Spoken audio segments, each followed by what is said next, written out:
Jai Gurudev.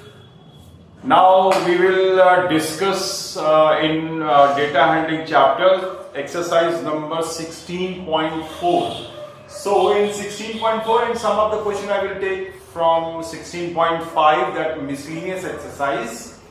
Okay, so first question in this exercise you have to draw the graph, bar graph of given data. Okay, so bar graph जो आपके course में है वो है double bar graph, single bar graph तो आपने पहले ही सीख लिया है. In this chapter, in this exercise, you have to draw the bar graph, single bar graph, double bar graph and triple bar graph. ठीक है. So triple column bar graph होता है, डबल कॉलम बार ग्राफ होता है. यहाँ पर मैं आपको सबसे पहले आपको एक बार इंट्रोड्यूस कराता हूँ कि बार ग्राफ किस तरीके से ड्रॉ करते हैं. ये एग्जांपल आपकी बुक में दिया हुआ है कि ये these are the students and marks of the students are given. नीति got 550 marks, Raj got 400 marks, Anu got 700 marks, Ram got 620 and Rupa got 500 marks, and you have to represent this data in the form of this bar graph. तो bar graph में यहाँ पर देखिए ये जो frequencies ये होती है ना, जो इसको हम लोग यहाँ पे लिखते हैं और ये जो ऊपर जो दिए रहते हैं इनको यहाँ पर लिखना होता है. ठीक है. ये दो चीजें, ये एक्स एक्सिस है, ये हॉरिजॉन्टल एक्सिस है. ठीक है. और इस पर आपको ये वाले जो आइटम्स होते हैं उनको लिखना पड़ता है. तो this is the marks of Niti and this is the marks of Raj. Okay, now this is the marks of Anu. And अब देखिए बस केवल आपको लेंथ ऑफ द कॉलम जो है ना, ये इससे आपको डिसाइड करना होता है कि लेंथ कितनी ले आनी है. अब मैक्सिमम देखिए 700 है, बीच में 500, 400, 550, these are the multiple of 50 and this is the 620. only this is आपको अब 600 और 650 के बीच में आएगा. so I have taken 50 के गैप्स लेकर के मैंने ये बनाया है. तो यहां से 50, 100, 150, 200, 250, 300, 350, 400, 450, 500 आप इस तरीके से भी कर सकते हैं. और आपकी बुक में जैसा दिया है 200, 400, 600, 800 आप उस तरीके से भी लेके कर सकते हैं. ठीक है. But this is more accurate. तो देखिए नीति हैज गॉट 550 मार्क्स, तो 550 यहां दिख रहा है, तो यहां पर इतना बड़ा कॉलम बना सकते हैं. ठीक है. आप यहां पर ऐसे शेप भी कर सकते हैं. राज गॉट 400 मार्क्स, ये देखिए 400 के बराबर आपने बना दिया यहाँ पे. तो यहां पर आप नाम नीचे भी लिख सकते हैं, यहां पर कितने मार्क्स उसको मिले हैं वो भी लिख सकते हैं ऐसा करके. ठीक है. सो ये एक्यूरेसी आपको दिखाई दे जाएगी यहां पर. और आप इसको अलग अलग कलर्स में, पेंसिल कलर्स होंगे आपके पास में, तो इनको अलग अलग कलर्स में नीटली कलर्स कर सकते हैं, तो वो देखने में और सुंदर दिखता है. ठीक है. So in this way you have to draw the bar graph. Okay. Now next is bar double column bar graph जो होता है वो मैं आपको बताने जा रहा हूं. एक एग्जांपल आपकी बुक में दिया हुआ है, drawing double bar graph. So page number 159. Okay. So Sanskrit में नंबर ऑफ बॉयज 55 है, गर्ल्स 35 है. कंप्यूटर में 60 बॉयज हैं, 40 गर्ल्स हैं. हिंदी सब्जेक्ट में 50 बॉयज हैं and 25 girls, and you have to draw the double bar graph for this. So यहां पर जो आपकी बुक में बना हुआ है उस तरीके से आप बना सकते हैं. यहां पर आप देख रहे हैं कि मैक्सिमम जो बॉयज है वो 60 है. तो और मैं यहां से अगर 5 का लिख दूं, 5, 10, 15, 20, 25, 30, 35, 40, 45, 50 and 55 and 60. ठीक है. और यहां पर बॉयज गर्ल्स का हमें डबल बार ग्राफ बनाना है. So in subject of Sanskrit. ठीक है. तो यहां पर जो आप देख रहे हैं संस्कृत के लिए ये एक्चुअली ट्रिपल बार ग्राफ बनेगा. ये ट्रिपल बार ग्राफ है. ये आसानी से, मतलब ये डबल नहीं बनेगा, ये ट्रिपल बने. Boy girl Sanskrit computer and Hindi के लिए बनेगा. बॉय गर्ल कंप्यूटर, यहां पर रहेगा आपका Sanskrit computer and double bar graph. ठीक है. बॉयज एंड गर्ल्स के लिए. तो संस्कृत में आप देख रहे हैं 55 यहां पर 55 है, ये देखिए, ये मैंने कॉलम बनाया। और अच्छा खास बात ये है कि इन कॉलम्स की जो लेंथ है बस वही ही वेरी करेगी, बट द विड्थ जो है, जो चौड़ाई है उसकी, वो फिक्स होनी चाहिए, सबकी बराबर होनी चाहिए। ये नहीं कि पतला बना दिया एक मोटा बना दिया, ये नहीं चलेगा। इसमें आपको जो चौड़ाई है वो बिल्कुल बराबर रखनी है स्केल से देख करके, ठीक है। तो ये हो गया आपका बॉय हो गया 55 एंड 35 गर्ल्स हैं। तो ये देखिए ये 35 है और ये देखिए इसकी थिकनेस।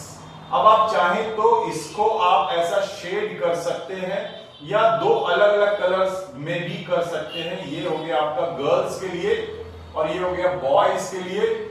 और यहां पर आप लिख सकते हैं संस्कृत सब्जेक्ट, संस्कृत मैंने शॉर्ट में लिख दिया है SNSK, ठीक है।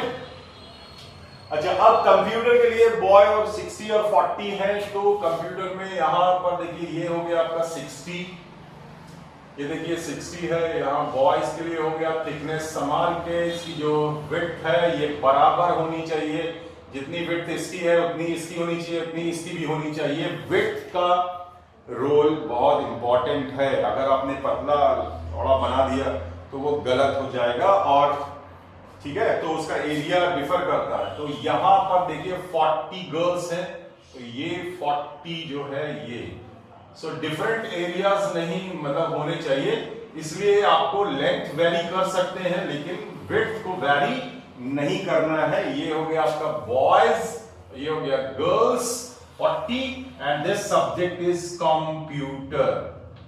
Okay, now the next is Hindi. So there are 50 boys in Hindi. Okay, so this is Hindi. ये गैप आप ज्यादा, जितना गैप इधर है उतने गैप यहां पे भी करेंगे, ठीक है।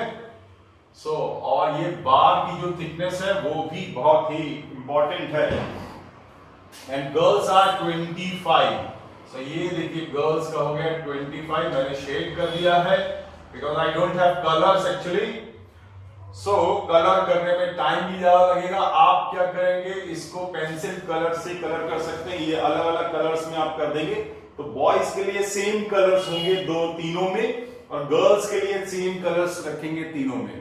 तो इस तरीके से जैसे आपकी बुक में बना हुआ है ब्लू और लाइट ब्लू और डार्क ब्लू में बना हुआ है, तो यहां पर तो आप यहां पर शो भी कर सकते हैं कि ये जो है ये बॉयज के लिए है, और इस तरीके से जो बना हुआ है दीज आर द गर्ल्स। तो इस तरीके से लिख करके आपको डबल बार ग्राफ बनाना है, ठीक है, समझ में आ गया। Now students, exercise 16.4 and this exercise has only 3 questions of bar graph, or every question is double bar graph, or one is triple bar graph, 2 double bar graph and 3rd is triple bar graph.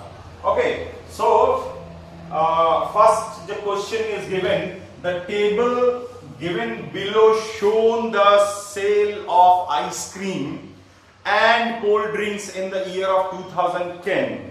जनवरी में ice cream 210 है, cold drink 300 है, फरवरी में 200 ice creams and 150 cold drinks, okay, March में 400 and 450. In this way the graph is given and you have to draw the double bar graph of each month. Okay, so table आपकी बनी हुई है, आपको क्या करना है, यहां पर आप देखेंगे कि आपको किस तरीके से ये जो लेंथ है इसकी, ये लेंथ को कैसे बनाएंगे।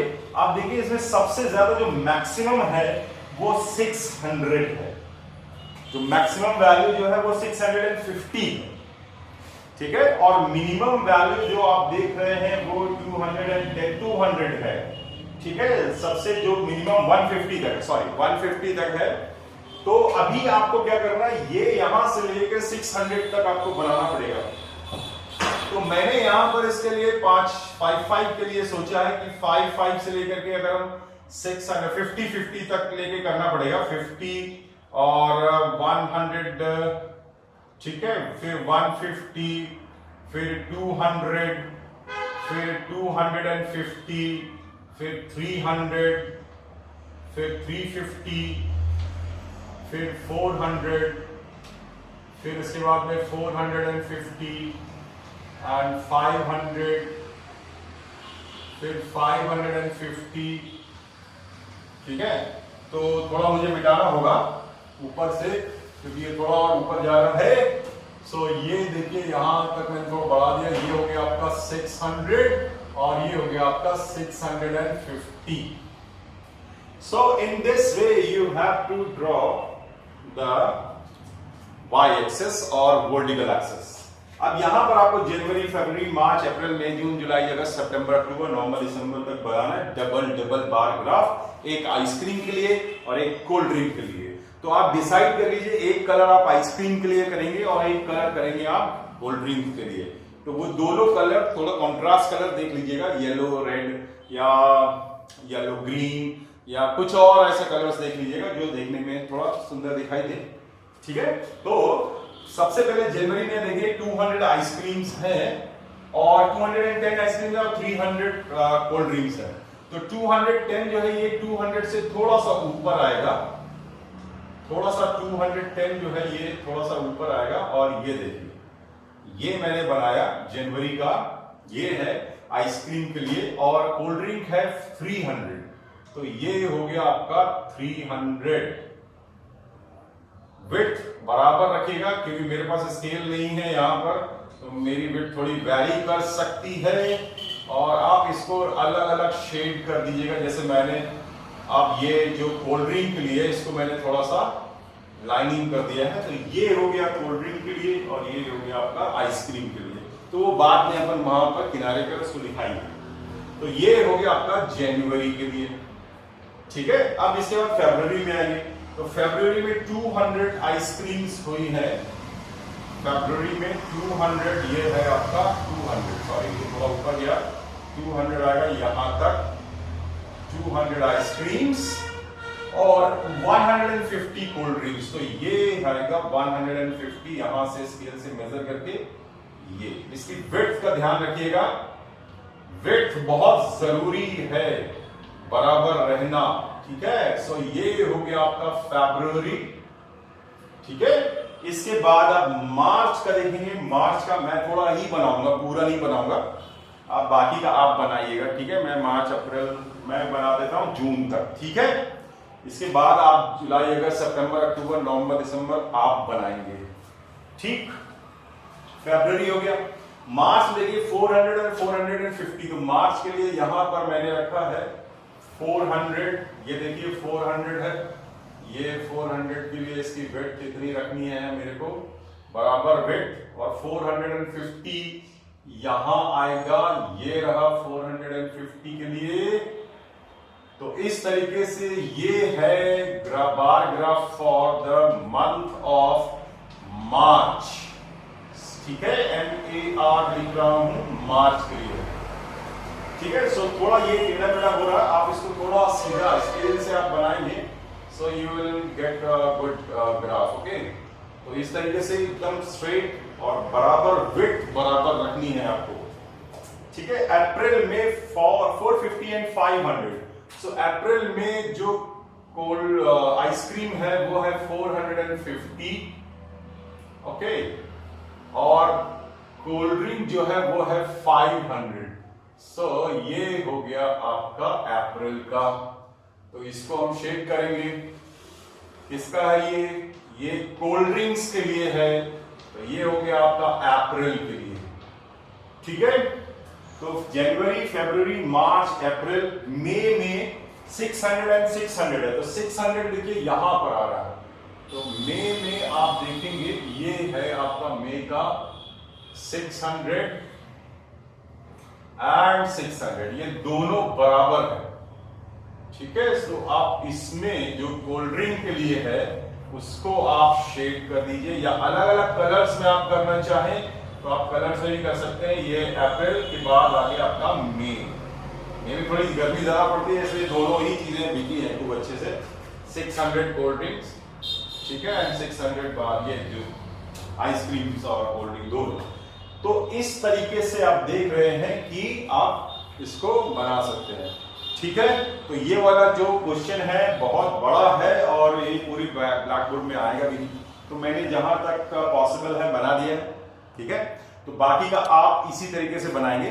मैं चाहूंगा कि आप इसमें अलग अलग कलर्स करें, मतलब एक कलर आइसक्रीम के लिए तो दूसरा कोल्ड ड्रिंक के लिए सेम होना चाहिए सब में, मतलब जितने आइसक्रीम्स वाले हैं सब एक जैसे, और जितने कोल्ड ड्रिंक के बार से सब एक कलर में करेंगे। आप एक येलो ले लीजिए, एक रेड ले लीजिए या ऑरेंज ले लीजिए, व्हाटएवर, और लास्ट में जब आप खत्म करेंगे तो वहां पर आप या नीचे कहीं पर आप बता देंगे कि ये जो है ये एक कलर जो है ये है आपका आइसक्रीम के लिए, ये आइसक्रीम लिख देंगे यहाँ पे, और यहाँ पे लिख देंगे कोल्ड ड्रिंक। ठीक है, तो इस तरीके से आपको शो कर देना है बार ग्राफ में। ठीक है, आपको समझ में आ गया होगा, इट्स वेरी इजी।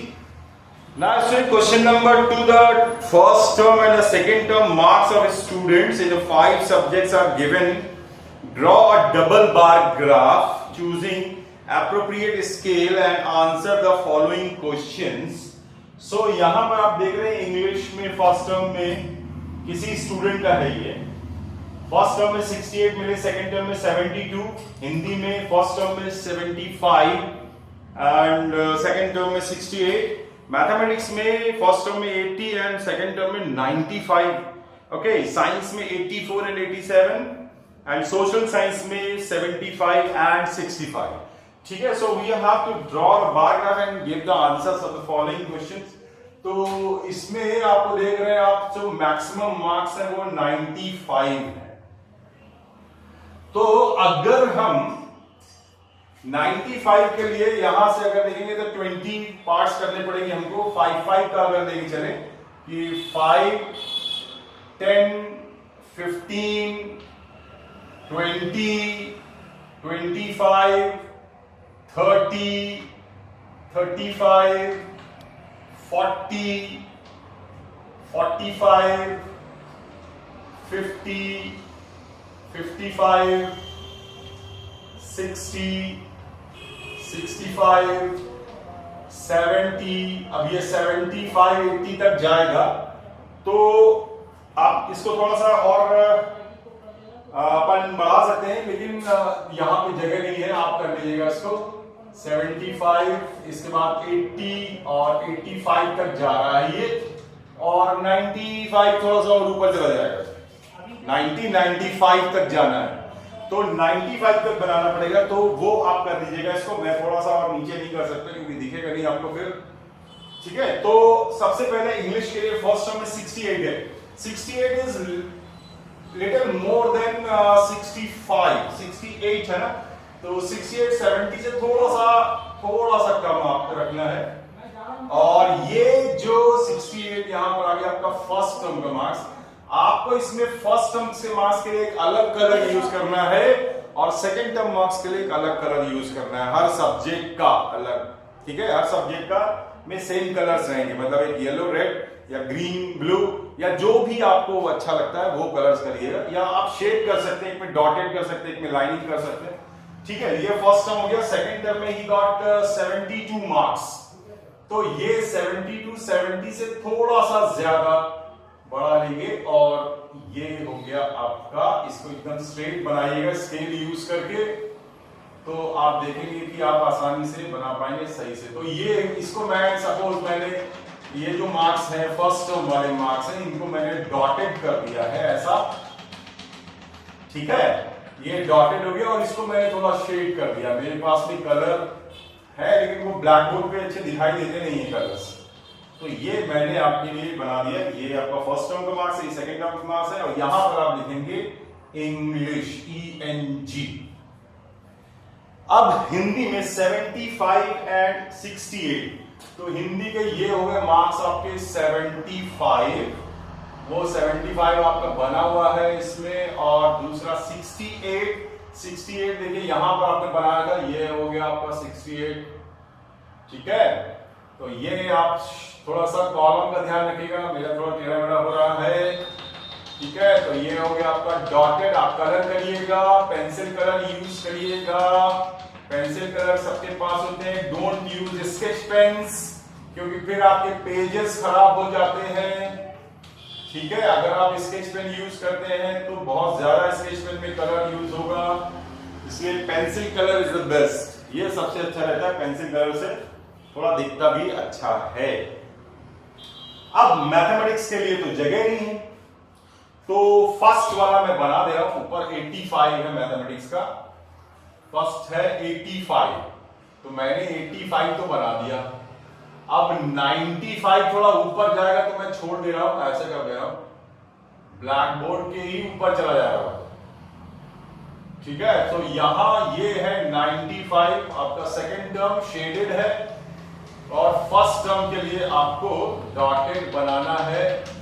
ठीक है, ये मैंने डॉटेड कर दिया है, तो ये हो गए आपके मार्क्स, यहां पर हिंदी का था, और ये है आपके मैथ्स के मार्क्स। ठीक है, तो in this way you have to draw all for all the subject, 2 subject बचे हैं, साइंस एंड सोशल साइंस, वो आप बनाइएगा। अब इसके बाद आप देखिए कि एक क्वेश्चन इसमें पूछा गया, in which subject the child improved his performance the most. अब देख रहे हैं कि यहां पर मैथमेटिक्स का जो डिफरेंस है वो 15 है, ठीक है, और साइंस का जो डिफरेंस 3 का दिखाई दे रहा है, सोशल साइंस में 10 का डिफरेंस है, और बाकी सब में कम है। तो आप देख रहे हैं कि जब सबसे ज्यादा इंप्रूवमेंट जो है वो मैथमेटिक्स में है, तो आंसर है in mathematics. Okay, maths, don't write maths, mathematics. Okay, in which subject the improvement least, science में सबसे कम है, पहले 84 थे, फिर 87, ओनली 3 मार्क्स का गेन हुआ, उसको इंप्रूवमेंट हुआ। तो ये आपको 2 आंसर्स लिखने हैं, ठीक है। सो बाकी के ये 2 आप बनाएंगे, ठीक है, अपने आप, और पेंसिल कलर यूज कीजिएगा, यहां पर सेम कलर्स होंगे, यहां पर सेम कलर्स होंगे सब में, ठीक है। तो 2 अलग अलग कलर्स आपको यूज करने हैं।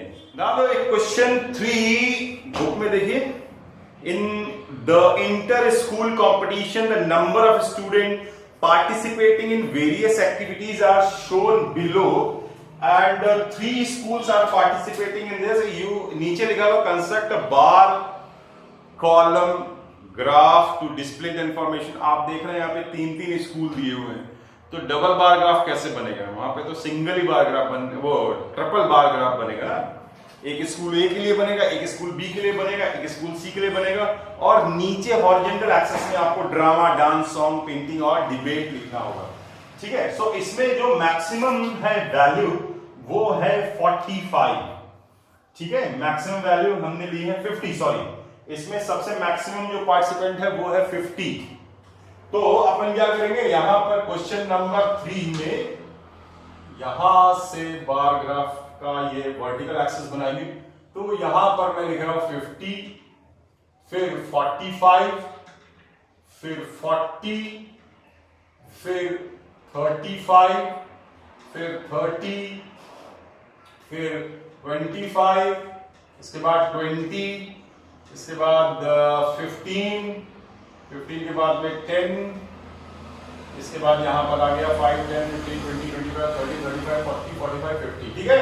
सो यहां पे आ गया 5 और ये आ गया आपका लास्ट में 0, ठीक है। तो थोड़ा ऊपर बन गया है, कोई दिक्कत नहीं है, तो ये है आपका 0, ठीक है। और यहां पर आपको ट्रिपल बार ग्राफ बनाने हैं, एक स्कूल ए, स्कूल बी और स्कूल सी के लिए। यहां पे ड्रामा, फिर डांस, फिर सॉन्ग, फिर पेंटिंग, फिर डिबेट, ठीक है। तो स्कूल ए के लिए आप अलग कलर लेंगे, 3 कलर्स आपको चूज करने, 1 for school A, 1 for school B and 1 for school C. तो स्कूल ए में दिया है 25, ड्रामा में 25 पार्टिसिपेंट्स हैं, तो यहां पर मैं ड्रामे के लिए बना रहा हूं, ये हो गया आपका ड्रामा का 25 स्टूडेंट्स फॉर स्कूल ए। फिर स्कूल बी के लिए है 30, ये स्कूल बी से 30 पार्टिसिपेंट्स हैं ड्रामा में, और स्कूल सी से only 15 students have participated in drama. So bar graph के जो ये विड्थ है ये बराबर रखनी है आपको।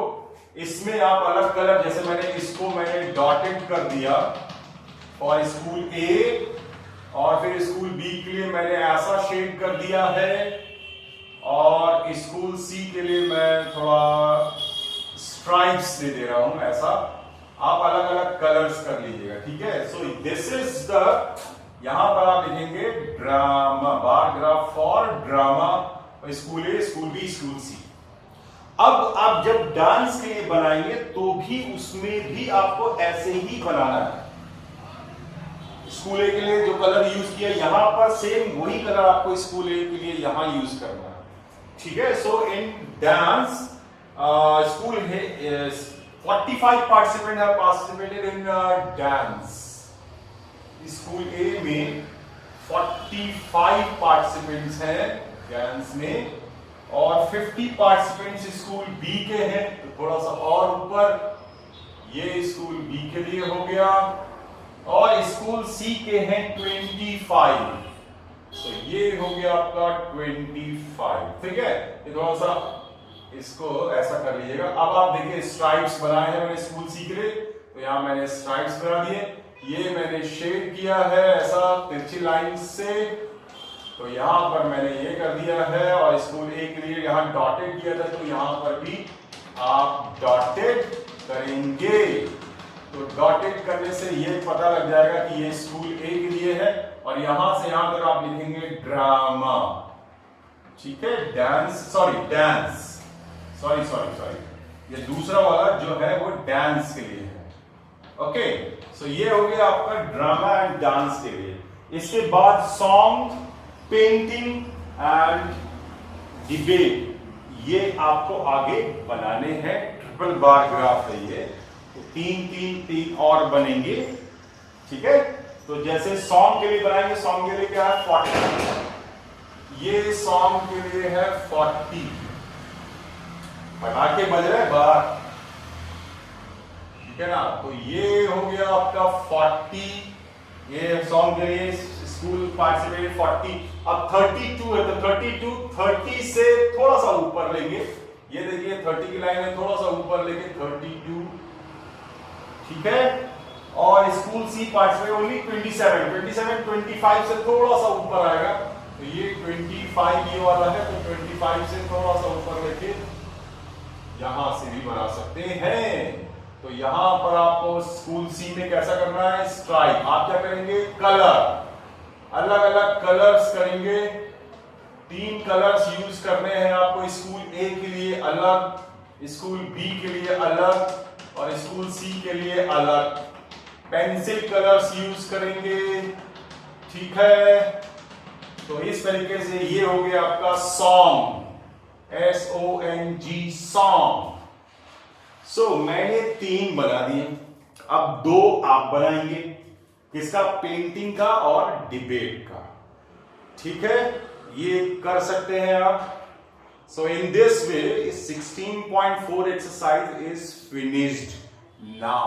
Now student, I am going to discuss exercise, miscellaneous exercise 16.5. Some of the questions I will take 3-4 questions, okay. So first question of miscellaneous exercise, find the mean of the following observation. Table is given, x is given 50, 52, 77, 82 and 85. The frequencies are 5, 7, 6, 3, 4, ठीक है। Book में देखिए, तो आपको क्या करना है, इसका जब टेबल बनाना है, तो मैंने आपको बताया था इसमें जो टेबल आपको बनानी है वो इस तरह बनेगी। एक होगा आपका ऑब्जर्वेशंस के लिए x के लिए, फिर होगी उसकी फ्रीक्वेंसी f के लिए, फिर दोनों का प्रोडक्ट fx, ठीक है। तो ये हो गई आपकी टेबल, x, f और f इंटू x, ये बनाना है आपको टेबल।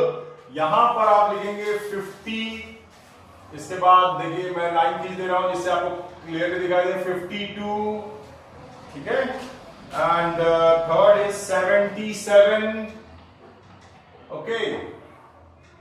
इसके बाद है 82 बना लिया, इसके बाद है 85 बना लिया, बस। अब यहां पर आपको टोटलिंग करनी है, ठीक है, टोटलिंग हो जाएगी। तो ये है आपका 5, 7, 6 एंड 3 और 4। यहां पर आएगा आपका सिग्मा f, सिग्मा मतलब ऐड, सिग्मा f का मतलब f को ऐड करो। तो यहां पर जब हम आपको ऐड करेंगे तो आएगा 25, और यहां पे आएगा सिग्मा fx, fx का मतलब f इंटू x, तो यहां मल्टीप्लाई करेंगे तो ये आएगा 250, ठीक है। सेकंड वाला मल्टीप्लाई करेंगे इन दोनों को तो आएगा 364, इन दोनों को मल्टीप्लाई करेंगे 77 into 6 is equal to 462, 82 into 3 जो है वो है 246 और 85 into 4 है 340, ठीक है। So these are the values, multiplication करके इनका मल्टीप्लाई करके यहां इसका मल्टीप्लाई करके यहां लिखना है और इन सबको ऐड कर लेना है। सिग्मा एफएक्स, ये सारे एफएक्स हैं, इनको सिग्मा मतलब ऐड करो, सिग्मा को ऐड करो, सिग्मा एफएक्स का मतलब ये होता है। तो ऐड करने से आया 1662, इन सबको ऐड करेंगे तो 1662 आएगा। Now the formula is x bar is equal to sigma fx upon sigma f। तो सिग्मा fx है 1662 अपॉन 25। या तो आप डायरेक्टली डिवाइड कर लीजिए, नहीं तो एक अच्छा मेथड है 1662 अपॉन 25 इंटू 4 करेंगे तो 100 हो जाएगा। 100 में क्या होता है, आपको 2 बार डेसिमल केवल लगाना और ऊपर भी आप 4 से मल्टीप्लाई कर दीजिए, तो आपका जो आंसर आएगा वो आएगा 6648 डिवाइडेड बाय 100, ठीक है। सो जब आप डिवाइड करेंगे इसको तो केवल डेसिमल आपको यहां लगाना है। So answer is 66.48, this is your answer, okay. समझ में आया आपको? Okay, now second question is arrange the following data in ascending order and prepare the frequency table. Okay, तो मैंने क्या किया, इसको frequency table prepare करना है, arrange करना है। तो मैंने इसमें जो टेबल बनाया है, मैं केवल frequency table आपको बना के बता रहा हूं। अरेंज करने के लिए आप कर सकते हैं। तो अब देखिए, इसमें जो 3 फ्रीक्वेंसी टेबल बनाने के लिए x होगा और एक f होगा और सॉरी टैली मार्क्स होगा यहाँ पे टैली, और दूसरा उसकी फ्रीक्वेंसी, थर्ड फ्रीक्वेंसी। तो ये जो टेबल आपकी बनानी है, इस तरीके से टेबल बनेगी, ठीक है। तो ये इस तरह से टेबल, मैंने क्वेश्चन नंबर 2 और क्वेश्चन नंबर 3 के लिए दोनों में ही ऐसे क्वेश्चंस हैं। तो इसमें देखिए 1 है, 3 है, 4 है, 1 3 4 6, इसके बाद 7 8 9 10, 7 8 है, 9 है, 10 बस, ठीक है। अब आप देखिए 1 कितने हैं, तो 1 जहां पे वो लिखा हुआ है, आप अरेंज करेंगे तो काउंट करेंगे तो वहां पे 3 1 है, तो 1 2 3 है, टेली मार्क्स हो गया, यहां पे आप 3 लिख देंगे, ठीक है। आप 3 देखिए कितने हैं, 3 आप काउंट करेंगे तो 1 2 3 4 है, तो 1 2 3 4 लाइंस खींचेंगे, 4 हो गया। 4 कितने हैं, काउंट कीजिए, 4 1 2 3 है, 1 2 3, तो यहां 3 आएगा। अब देखिए 6 कितने हैं, उसमें 6 है केवल 1, तो एक 1 लिख देंगे यहां पे। 7 कितने हैं, 2, 7 है आपके 2, तो यहां पे 2 आ गया। और 8 कितने हैं, 2, तो ये भी 2 आ गया। 9 कितने है, 9 है 3, तो 1 2 3, तो यहां 3 लिख लीजिए। और 10 कितने हैं, 2, तो 2, यहां पे 2। ये हो गया फ्रीक्वेंसी टेबल। अब आप देखिए, इनको पूरे जितने नंबर्स उसमें दिए हुए हैं उनको काउंट कर लीजिए। ये जो नंबर्स दिए हैं इनको आपको काउंट कर लेना है। तो काउंट करने से 1 2 3 4 5 6 7 8 9 10 11 12 13 14 15 16 17 18 19 20, ये 20 होने चाहिए। तो इसका आंसर जो है लास्ट में आप इनको जब ऐड करेंगे तो यहाँ पे 20 आ जाना चाहिए। ये आपके चेकिंग के लिए है कि कोई ऐसा तो नहीं है छूट गया है, ठीक है। नेक्स्ट क्वेश्चन जो है थर्ड वाला क्वेश्चन, इसमें भी आपको अरेंज करना है डेटा और उसके बाद आपको इसी तरीके से फ्रीक्वेंसी टेबल बनानी है, तो वो आप बनाएंगे, ठीक है। तो मैं बताने जा रहा हूं आपको question number 4 in which you have to find out the value of p. The answer of that question is given wrong. Okay? In the question 4, it is given if the mean of the following frequency distribution is 10, then find the value of p. p की value find out करनी, unknown frequency है, variables are given 3 4 7 12 and 14 and the frequencies are given 8 4 14 और 12 की जो frequency है वो पता नहीं है और 14 की है 10। So what will be the answer? p की जो वैल्यू पीछे दी हुई है वो गलत है, there is some mistake in this question, but how to do this question हम ये बताने जा रहा हूं मैं यहाँ पर। तो आपको क्या करना है, टेबल बनाना है यहाँ पर। इसमें सबसे पहले आपको x लिखना है, फिर उसके बाद में आपको उसकी फ्रीक्वेंसी लिखनी है, फिर दोनों को मल्टीप्लाई करके fx लिखना है। तो ये देखिए, ये मैंने लिखा x, ये लिखा f और ये लिखा fx, ठीक है। तो अब देखिए इनके जो वैल्यूज हैं वो मैं लिख रहा हूं 3, इसके बाद है 4, इसके बाद है 7, इसके बाद में है 12 और इसके बाद में है 14, ठीक है। और ये नीचे हम यहां पर इसको ऐड करेंगे, ठीक है। ये f ऐड करेंगे, fx ऐड करेंगे, ठीक है। सो इसकी जो फ्रीक्वेंसी है, 3 की फ्रीक्वेंसी है 8, यहां 4 है और 7 की फ्रीक्वेंसी 14 है, 12 की फ्रीक्वेंसी p अननोन है, ये आपको फाइंड आउट करना है, और 14 की फ्रीक्वेंसी 10 है।